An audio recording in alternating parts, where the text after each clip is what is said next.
Yeah, I'm really excited. Obviously, really happy. It was a long rehab, so just excited to be back in with the girls. Obviously, it's the biggest honour to play for your national team, and I've grown up with most of these girls, so it's an amazing environment, and yeah, I couldn't be happier.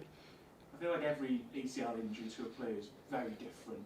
I feel like your journey back was a lot longer than most. Were there doubts? Did you thought about, do I really want to come back? Did you question the whole journey, or did you know I always want to come back and I want to come back representing my country? Oh yeah, I always knew I wanted to come back. There was always that drive, but I said earlier this morning, there's definitely days where I doubted if I would. I think when you're injured and out for a long time away from the game, there's a lot of self-doubt that creeps in.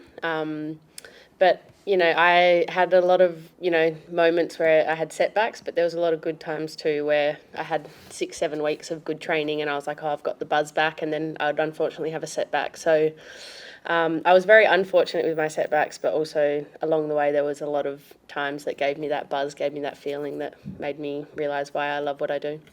And what were your teammates here like? Because I think we outside of Australia see what you're all like as a squad, and it feels so tight knit, and you're all so close. So, what was the support like from your national teammates? Yeah, amazing. The girls have been great. I mean, when someone in our team is out for an injury or illness or whatever it is, you really notice it. So the girls have been amazing, especially the ones that were in London with me. It was nice to see them. And I went into last camp and got to be around the team. So that was a real boost for me. And yeah, the girls have been really, really supportive, but just can't wait to be back out with them. I'm sick of them worrying about me being an injured player. I want to help the team and help the team win and play well. Obviously, with Chelsea, you had that goal against Villa on your comeback, like a couple of good days with them. But what it's going to be like when you wear that national team shirt again, you get to sing the anthem. Have you thought about that?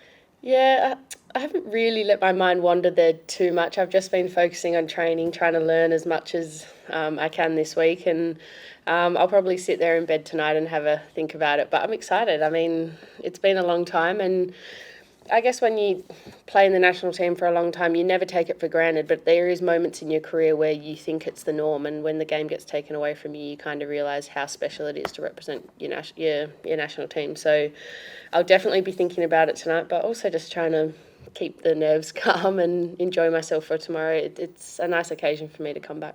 One final one for me before I hand off to these two. Obviously, for us in Wales, Saturday's going to be a big game for Jess, Fishlock, of course, the final game for the national team. You played against her both in Australia and in America. Just what did you make of her as a player, and just how highly is she regarded in sort of women's football circles? Oh, I mean, she's a legend of the game. I mean, in the W League in Australia, she's very highly regarded. She was amazing out there, an absolute pest to play against. I never got the opportunity to play with her, but she was one of those players that you knew you were in for a battle, and everyone knew she was going to probably destroy all our midfields, to be honest, out in the W League. And then in America, again, she was playing with Kim Little when I was there, and they were two nightmares to play against. So, yeah, she's a legend of the game. I know what she means for Wales and what she's done for the game here. So, I think it will be nice for a lot of the girls in our team, Steph, all of those girls that are friends with her, to be here for her final game. So it's kind of fitting that it's against Australia that she spent so much of her career out there. Thanks, good luck.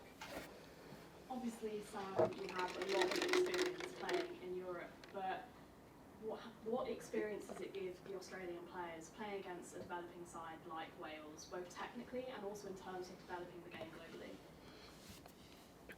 Oh, I mean, Wales is, of course, a developing team, but I think they've had some really good results. They played in the Euros, so, I mean, they're a great team, and I think they're very similar to the Matildas in a way. I think the way they're going through their journey, and they've got some great players. I obviously played with Sophie Ingle, so I think they're a team that's not to be underestimated. But yeah, I think they're on the start of their journey, probably or hopefully, to becoming a great European team. And yeah, we're definitely not going to take them lightly tomorrow because we have a lot of respect for them. On the note of the Euros, it's their first game since the tournament. What are you expecting coming out of that team? Probably fresh into the energies proof point. Yeah, exactly. obviously the Euros didn't go the way they wanted, but they had a tough group. They had a really tough group. So I think, we expect a hard game every time we play an opponent because international football now has gone up a level, but especially from a team like Wales, and they have this, motivation for Jess Fishlock to win. We've recently retired some of our players, and there's a motivation to want to do well for them. So off the back of the Euros, obviously they want to prove a point, but also for Jess, I'm sure there's going to be an extra buzz around the team. Sam, you've had a big 12 months, both away from the injury, other issues that have been in the media. How's it been for you in the last year? You've had the birth of your child as well with Christy. How have you found everything that's been going on? Because it's been a busy year, I would say. Yeah, it's been amazing. Obviously, Jags is the most important thing that's come in our life, and it's been amazing to be a new mother, and I think it's just overshadowed everything when you become a mum. It's an amazing feeling, and it's given me a new look on life and opened my eyes to a whole new world that I didn't know existed, and I think it's been a busy year, like you said, but all in all, it's been a good year. Has it been your toughest year, personally and professionally, given you've had stuff on and off the field? I think being out of the game is really hard. I think, when you're injured, it's always tough. But I've done an ACL, I've done a Liz Frank fracture where I've spent a year out of the game. So it's hard to compare. But, yeah, it's been a tough year because I've been out injured and been away from the game. But I've also been lucky because I've had the greatest thing happen to me with Jagger. And Mary Fowler, she's obviously battling injury too.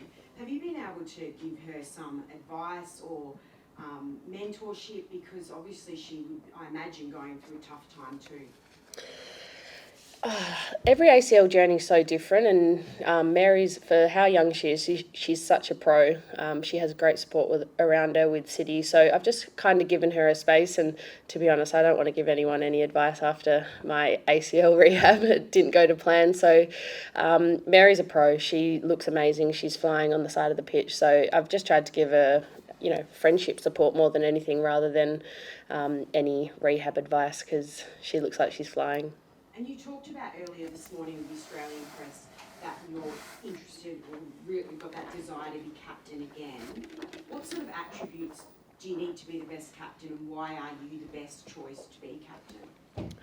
Oh, I think it just comes with a lot of things. Some people are just born natural leaders, and I feel I put myself in that. I think you need to be quite confident. You need to be open to everyone's different thoughts, everyone's different opinions, and then you need to be able to work closely with the team. And obviously my experience being in this team for so long, I feel like I have those, and we have so many great leaders in this team. This team is easy to be a leader in, and that's why we have so many. But I feel like my leadership has come through learning off the leaders before me, and it's been really easy to step into the role. And the last question I had for you, your mum, you've obviously got a very close relationship with her. You've spent time with her obviously in the UK and back in Australia. How important has she been to you through this period where you have been not playing? Yeah, I mean, my mum's the best. I've got an amazing relationship with my mum. And yeah, she's been over a couple of times. She came over just recently to visit Jags, but yeah, my mum's the rock of our family, and I'm very lucky that I've had her through my whole career. But yeah, I'm very lucky to have a mother like she is, and if I could be half the mother she is, then I'd be very, very pleased with myself. Yep, moving ahead to questions for Joe. So Joe, how exciting is it to have Sam now ahead of tomorrow? What's the feeling around Matildas? There's been a lot of anticipation around this return. How is it for the Matildas? Oh, look, I think Sam's sort of discussions she's had with you guys has shown how important it's been to have her involved in this family. It's a great group. It's an amazing unit. A lot of the players have been together for a long, long time, and I'm very, very lucky to have that camaraderie, that friendship amongst them. Both on and off the pitch, as a core part of this great brand. And look, as I said, obviously Sam is important to us and important to the group in general. But it's just great to see for me, because I'm a newcomer to to the unit, to see how really tight knit they are as a group, and what it means for them to represent this great brand. And Sam's obviously the darling of women's football, particularly in Australia. Been described in media as, you know, the hero and what have you. I've seen some of the press reports today. How important would it be for Sam to return to the captaincy? And is that something you see happening? Sam's a friend. Sam's a great footballer and an amazing person, and I take her as an important part of the group, and we'll decide on captaincies and leadership, and it's really easy in this team because, as Sam said, there are a lot of leaders in this team. So, you know, that standout armband, yes, it's important. Don't get me wrong, but you know, all of them take the responsibility when needed. So for me, you know, Sam is an important part of the group. She's an amazing person, an amazing footballer, and you know, an amazing part of what we're trying to build. What are the key attributes for a captain, given that they are such an important role model for women's football, particularly in Australia? Yeah, look, you're probably asking the wrong person, because I've never been a big one for leadership groups or you know, the big thing of one person being the standout person. I think the best teams that I've coached and the most important teams that I've coached have had many people that stand out in certain scenarios. I think if you have one person who's stand out, it can divide the group. So for me, I'm a big one for everyone contributing and giving their little bit of leadership that they can give. And as I said, you're asking the wrong person about you know, what it means to be a captain, because in my teams are always built around leaders and role models within that group. Yeah, thank you. Joe, can I just ask, do you have any doubts for the game today? Tomorrow you have everyone out there training. Do you have any doubts for anyone? No.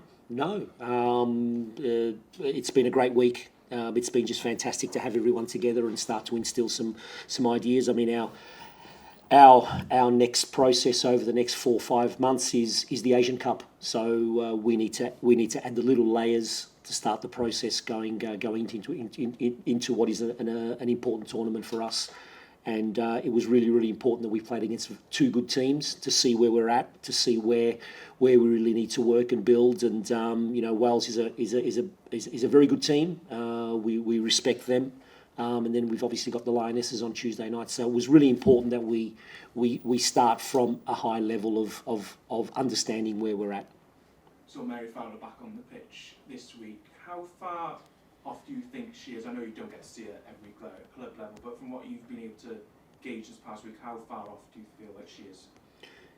In all honesty, it's going to be up to Mary. It's really going to be up to Mary and see how she feels and how she comes back. You know, she's looking fantastic at the moment, and you know, from a medical perspective, she's probably ahead of time. But really, as Sam said, ACLs and these sort of injuries are all different for different people, and it's really going to be up to Mary how she feels and when she comes back. We're on course to having her for the Asian Cup, you know, but we need to be smart. This is her health. It's not about football. It's not about you know, having to push her to win a game. It's about her health and making sure she comes back in the right manner. And as soon as she's ready, she'll tell us. It's obviously your first meeting ever between Wales and Australia. What kind of tests do you expect from this? I know I'm not asking you to review your tactics or anything like that, but what are you expecting? Because it is. Well, we put it out on show for you today, so it's not a problem. It's not a problem. You've probably got it on film anyway, so you know. Well, what kind of test do you expect? Because obviously you're preparing for a tournament just coming out. I'm going to be honest. We're going to focus on us. We're going to focus on us and what we need to do better, or what we're not doing so well. And Wales is a top level opponent for us to do that, and that's what we need. Because we need to be confident in us, in what we do, and believe in what we're doing, because that needs to be the platform of every game that we approach.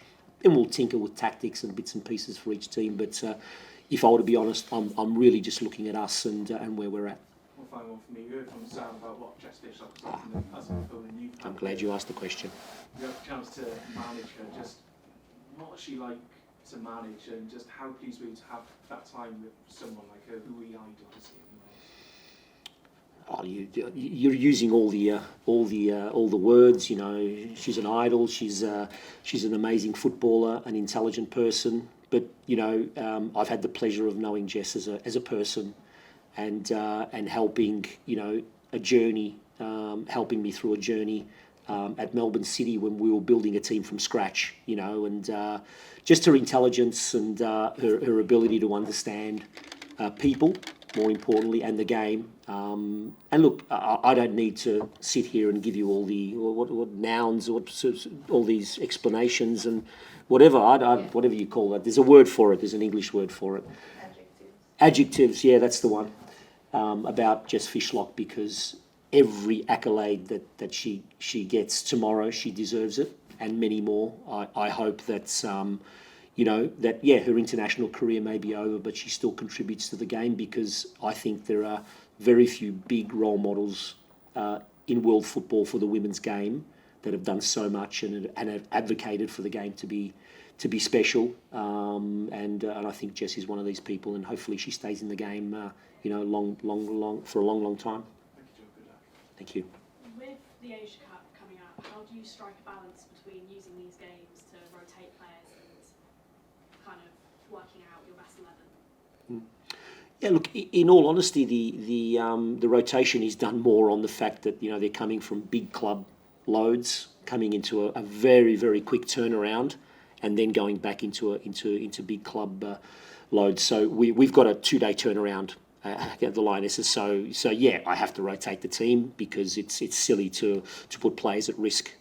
But there will be some fundamental structures in terms of stability in the way we play. I think stabilising the group just coming into camp was the first big thing. Stabilising the staff, because there's a lot of new staff also.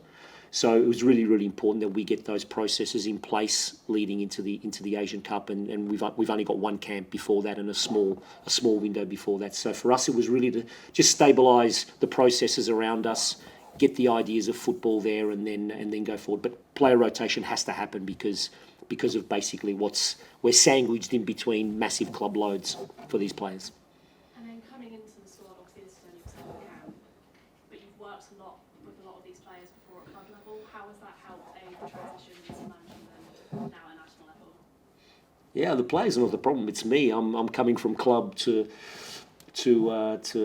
international football, and look, it is different. It is different. I think the biggest thing is how much information do you give? Is it too much? Is it too little in the small time that you got? So we're sort of learning as we go. I'll be honest with you, I'm learning as I go.